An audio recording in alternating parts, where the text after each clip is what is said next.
पिछले लेक्चर में हम लोग electric field, electric potential difference हम लोग अच्छी तरह से समझ चुके थे।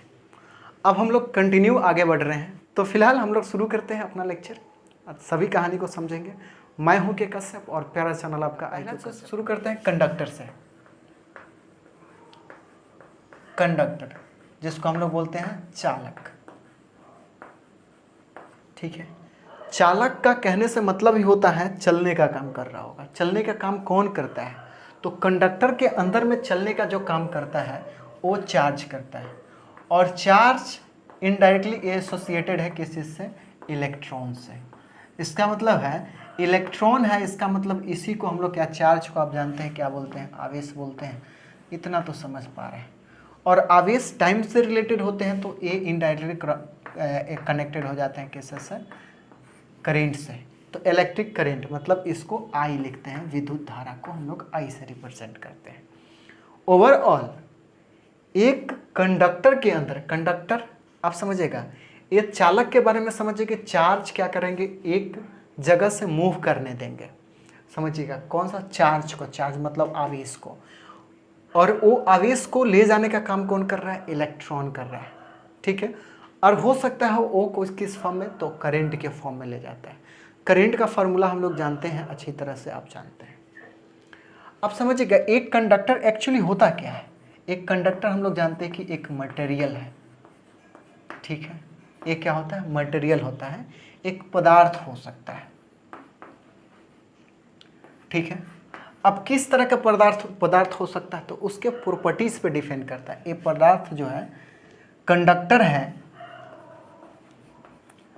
या फिर नहीं, उसके लिए इसका क्या देखना पड़ेगा? तो प्रॉपर्टीज देखने पड़ेंगे, ठीक है। प्रॉपर्टीज देखने पड़ेंगे। और प्रॉपर्टीज क्या कहता है? कहता है कि अगर कोई भी मटेरियल के पास फ्री इलेक्ट्रॉन होते हैं, फ्री इलेक्ट्रॉन होते हैं, इलेक्ट्रॉन्स होते हैं, ठीक है। क्या होते हैं? फ्री इलेक्ट्रॉन्स होते हैं। तो वो पदार्थ या फिर वो मटेरियल्स, वो सब्सटेंस क्या कहलाएगा? तो कंडक्टर कहलाएगा। अब हम लोग समझेंगे कि ये फ्री इलेक्ट्रॉन कौन है, ठीक है। फ्री इलेक्ट्रॉन कौन होता है? इतना हम लोग जानते हैं कि इलेक्ट्रॉन जो है ये काम करता है कैरियर का, ठीक है। कैरियर का मतलब ढोने का काम करता है। इसका मतलब है कि जब ढोने का काम करेगा, एक जगह से दूसरी जगह उठा करके ले जाने का काम करेगा, इसका मतलब है वो इलेक्ट्रॉन को क्या होना पड़ेगा? फ्री होना पड़ेगा, तब तो उठा करके दूसरी जगह ले जाएगा। अगर ये बाउंड होगा, एक लिमिटेशन होगा कि ये यहीं तक रह सकता है, तो फिर ये मूव नहीं कर सकता। अब इलेक्ट्रॉन का थोड़ा कंसेप्ट और समझते हैं। हम लोग जानते हैं कि इलेक्ट्रॉन होता किधर में है, तो हम लोग जानते हैं कि एटम के अंदर में होता है।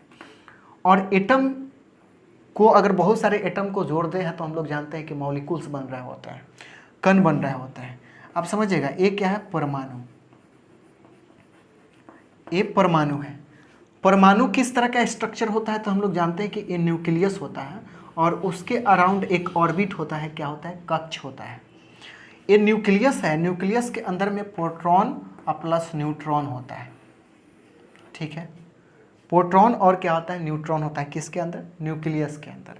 तो इलेक्ट्रॉन जो होता है ये इसमें क्या करता है? रोटेट करता है। इलेक्ट्रॉन इसमें इस ऑर्बिट में रोटेट करता है। इसका मतलब है कि ये अगर इलेक्ट्रॉन है तो रोटेट करेगा एक ऑर्बिट में। चार्ज को अगर मान लीजिए कि इस ऑर्बिट से बाहर लेकर के कहीं इधर जाना है, तो एक मीडियम चाहिए, और इस चार्ज को उठ करके यहाँ तक जाना पड़ेगा। तो एक कंसेप्ट होना चाहिए, ये चार्ज उठ करके इधर तक जाए, ऑर्बिट में मूव करेगा, तो फिर तो ये चार्ज कैरियर कहाँ से हुआ? सिर्फ ऑर्बिट में लेकर के इसके पास खुद ही एनर्जी होता है, तो ऑर्बिट में ही रहेगा, तो चार्ज कैरी करने का काम नहीं होता है। हम लोग जानते हैं कि अगर इसके पास, समझिएगा, ये इतना एनर्जी है कि ये इसमें रोटेट कर सकता है। अगर इसको इस डायरेक्शन में अगर ज़्यादा इसको एनर्जी दे दे, जैसे इस ऑर्बिट में इमेजिन कर सकते हैं कि 3 इलेक्ट्रॉन रह सकता है, और 1 इलेक्ट्रॉन इसमें हम लोग ज़बरदस्ती डाल दें, तो क्या होगा? या तो ये इलेक्ट्रॉन इसको बाहर निकल जाएगा, नहीं तो खुद ही बाहर निकल जाएगा। जब ये इसको निकाल देगा, सपोज मान लीजिए कि ये इसको निकाल दिया, तो ये कहीं दूसरे जगह जाएगा और दूसरे एटम को ढूंढेगा और उसमें जाके समझाएगा, तो वो भी तो ऑलरेडी 3 इलेक्ट्रॉन है, तो वो भी क्या करेगा? दूसरे को पुश आउट करेगा, और ऐसे कैरी करने का काम करेगा। अब समझिएगा क्या एक ही एटम होते हैं किसी भी कंडक्टर के अंदर? तो आप कंडक्टर मतलब मटेरियल, मतलब इनडायरेक्टली हम लोग किसका बात कर रहे हैं? तो वायर की बात कर रहे हैं। और वायर मतलब तार की बात कर रहे हैं। वायर मतलब कितना? तार। और तार ये जो होता है उसके अंदर मिलियंस ऑफ एटम होते हैं। कितना? मिलियंस ऑफ एटम्स होते हैं। और मिलियंस ऑफ एटम्स होंगे तो फ्री इलेक्ट्रॉन भी कितना होंगे? तो मिलियंस में होंगे।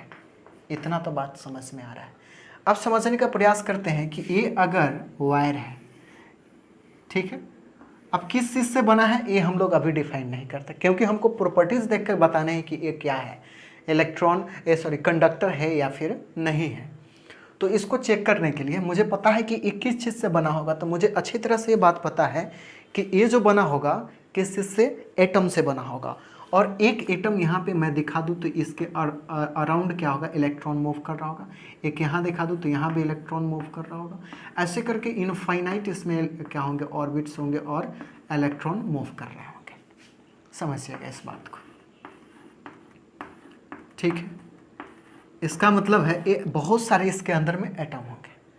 अब समझिएगा, ये अगर अभी सिंपल वायर है तो यहाँ से इलेक्ट्रॉन अपने से तो घूम करके नहीं जा सकता।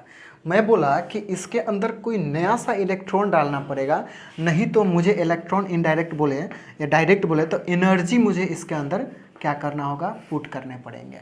अगर इसके अंदर एनर्जी डालेंगे तो ही क्या होगा? यहाँ से इलेक्ट्रॉन निकलेगा और एक दूसरे के ऊपर जाएगा।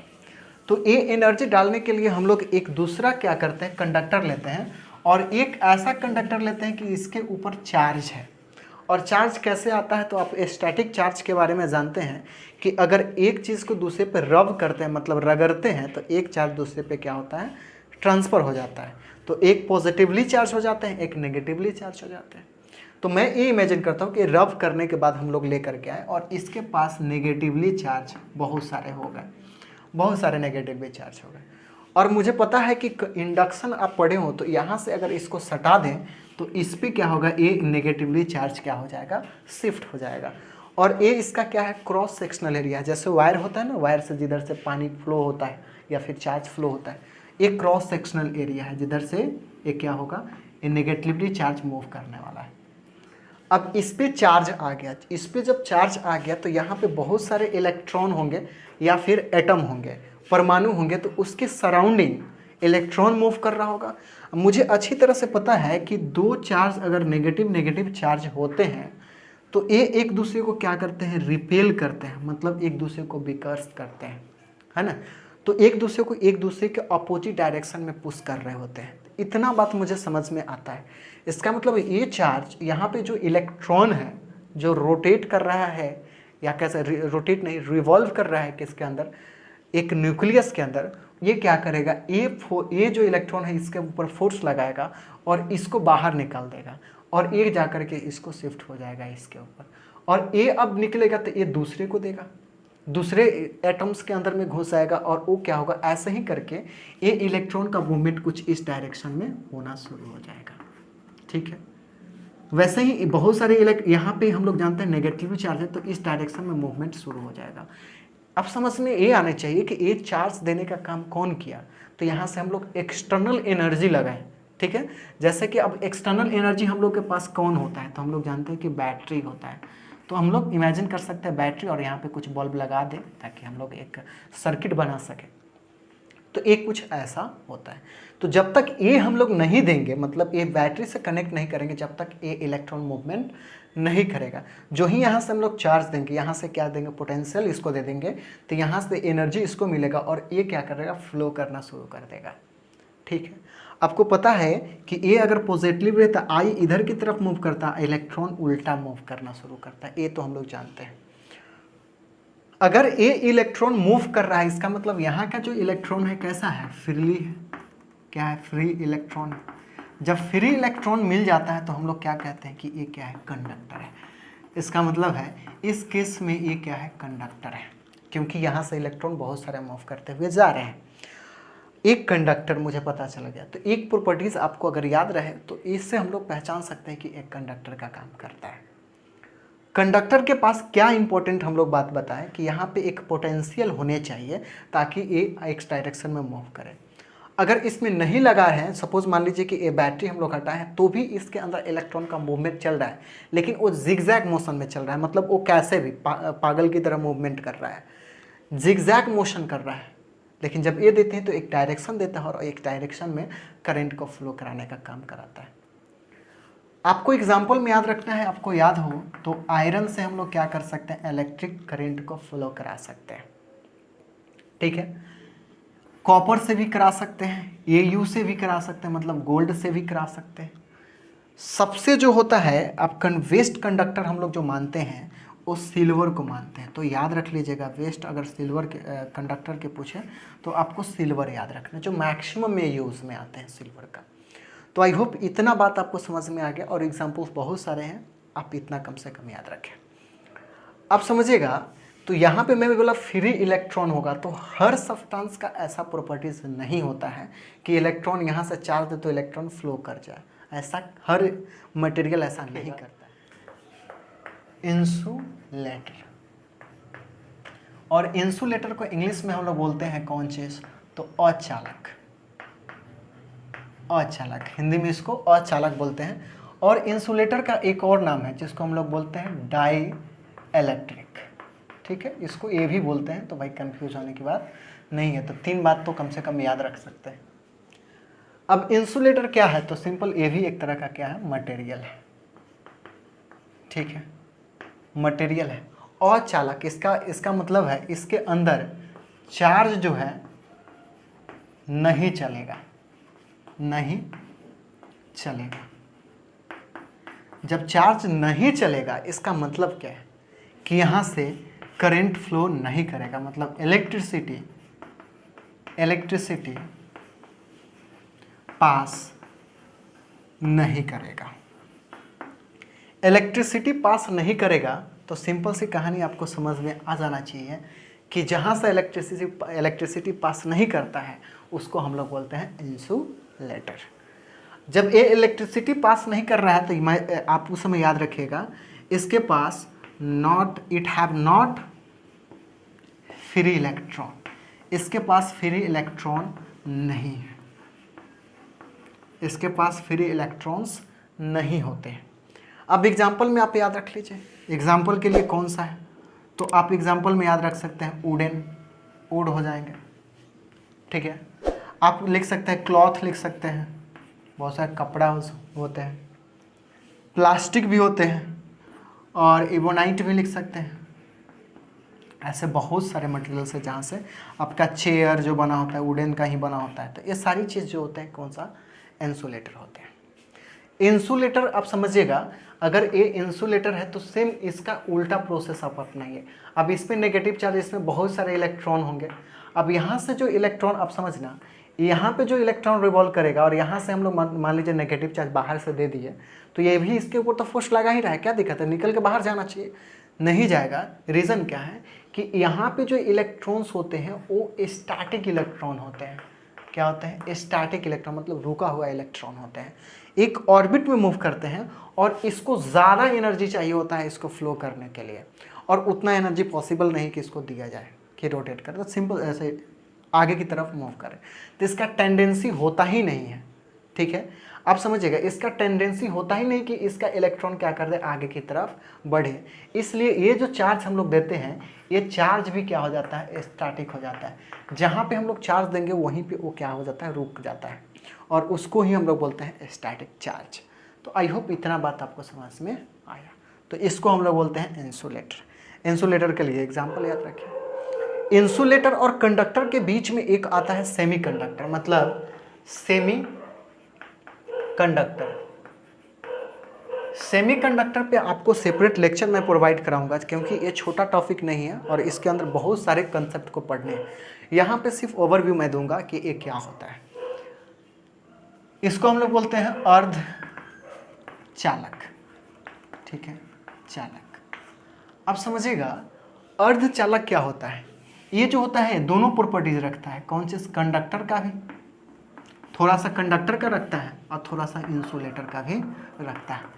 आप समझिएगा, ये किस सेंस में बोला जा रहा है, ये ऐसा सब्सटेंस होता है ऐसा सब्सटेंस होता है जिसके अंदर से इलेक्ट्रिसिटी जो होता है ना बहुत कम मात्रा में, लेस अमाउंट में क्या होता है, इलेक्ट्रिसिटी पास होता है।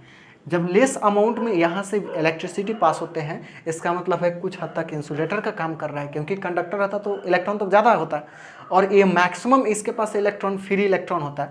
यहाँ पे जो होता है मिनिमम, याद रखिएगा, मिनिमम फ्री इलेक्ट्रॉन होते हैं। जब मिनिमम फ्री इलेक्ट्रॉन्स होंगे तो सिंपल सी कहानी है, मिनिमम चार्ज लेकर के जाएंगे। अब मिनिमम चार्ज लेकर के जाएंगे तो सिंपल सी बात है, वही प्रॉपर्टीज रख रहा होता है सेमीकंडक्टर। सेमीकंडक्टर का अलग अलग तरीके होते हैं, इसके 2 टाइप्स आपको याद रखना है। अच्छा, सेमीकंडक्टर में आपको याद रखना है जर्मेनियम जो होते हैं, ये जो होता है सेमीकंडक्टर होते हैं। आर्सेनाइड जो होते हैं वो भी सेमीकंडक्टर होते हैं, ठीक है। गैलियम जो होते हैं वो भी क्या होते हैं, सेमीकंडक्टर होते हैं। आपको याद होगा 14 पीरियोडिक टेबल में 14 जो ग्रुप है उस पीरियड है, पीरियड में जाकर के देखेंगे जो भी होगा वो सब क्या होगा, ये सेमीकंडक्टर होंगे। तो कुछ याद आपको रखने हैं इतना। अब समझिएगा, ये जो होता है सेमीकंडक्टर 2 तरह से होता है, सेमीकंडक्टर, ठीक है। सेमीकंडक्टर सिर्फ इतना याद रखिए कि सेमीकंडक्टर कितना है, 2 तरह के। एक को बोलते हैं, वो याद रखिएगा, इंट्रिसिक, और दूसरे को बोलते हैं एक्सट्रिंसिक। हिंदी में बोलते हैं इसको अंतः अर्धचालक, और इसको बोलते हैं बाह्य अर्धचालक, ठीक है। एक्सट्रिसिन जो होते हैं, एक्सट्रिसिन जो होते हैं, सिक जो होते हैं, ये भी 2 तरह से होते हैं, ये याद रखिएगा। एक्सट्रिसिक जो होते हैं, एक्सट्रिसिन जो होते हैं, ये भी 2 तरह से होते हैं। आपको ये खूब अच्छे तरह से पढ़ना है, एन टाइप्स और पी टाइप, ठीक है। सिर्फ इतना याद रखिएगा। अब ये इसको समझने के लिए, अब इसको तो बहुत आगे है, पहले इसको थोड़ा सा समझ लीजिए कि इंट्रिंसिक जो होते हैं, अंतः अर्धचालक जो होते हैं, ये सेम टाइप्स के मटेरियल के बने होते हैं। अगर मान लीजिए ये गैलियम है, गैलियम से बना है, तो ये सब क्या होते हैं, गैलियम से ही इस वायर को बनाए जाएंगे। इसलिए इसको हम लोग प्योर बोलते हैं, है ना। इसको बोलते हैं प्योर कॉन्शियस सेमीकंडक्टर, और इसको इम्प्योर बोलते हैं। तो कहीं कहीं ये लिखा रहेगा, सिर्फ इम्प्योर लिखा रहेगा, तो दिमाग में रखना है, क्योंकि इसमें जो होते हैं ना, ये तो मान लीजिए गैलियम है, तो गैलियम के साथ में कुछ ऐसे इम्प्योरिटी मिलाना पड़ता है जिसके कारण ये बन जाता है कॉन्शियस इम्प्योर। इसमें सिंपल सी बात है, इसके साथ गैलियम और साथ में अदर कोई मटेरियल होंगे, ठीक है। तो ग्रुप 13 और 15 के मटेरियल इसके अंदर मिला करके नए टाइप्स बनाए जाते हैं। अब ये इतना ही तो बात नहीं है और इतना ही बात नहीं है, ठीक है। ये जो टाइप्स है सिर्फ इतना याद करिए, ये जो मिला करके बनते हैं वो 2 तरह के होते हैं। इसमें जो होता है इलेक्ट्रॉन्स के बीच में होल्स होते हैं, जो एक इलेक्ट्रॉन निकल के कहीं दूसरा जगह, तो एक जगह खाली जगह हो जाता है। खाली जगह होता है तो पॉजिटिव बोलते हैं, जहाँ पे नहीं होता है इलेक्ट्रॉन निकल के बाहर जगह, उसको क्या बोलते हैं, नेगेटिव बोलते हैं। इस सेकेंड लेक्चर है, तो हम लोग सेमीकंडक्टर पे सेपरेट लेक्चर लाएंगे, तो इस पर टोटल कंसेप्ट आपको समझाएंगे। आई होप इतना बात तो आपको समझ में आया कि कंडक्टर क्या होता है, इंसुलेटर क्या होता है, कुछ हद तक सेमीकंडक्टर भी आपको समझ में आया। आई होप इतना बात आपको जानते हैं कि रेजिस्टिविटी जो होता है, रेजिस्टिविटी, और इससे एक रिलेटेड वर्ड होता है जिसको हम लोग बोलते हैं कंडक्टिविटी, ठीक है। और एक रेजिस्टेंस होता है, रेजिस्टेंस, जिससे रिलेटेड एक होता है जिसको हम लोग बोलते हैं कंडक्टेंस, ठीक है। इसको बोलते हैं कंडक्टेंस। तो ये 2 है, इसका क्या रिलेशन है, वो क्या होता है, वो क्या होता है, ये क्या होता है, तो नेक्स्ट लेक्चर में हम लोग इस कहानी को समझने वाले हैं। फिलहाल हम लोग यहीं पे इसको लेक्चर को समाप्त करते हैं। नेक्स्ट लेक्चर में फिर मिलते हैं इस टॉपिक के साथ। जब तक एंजॉय करें और पढ़ाई करें।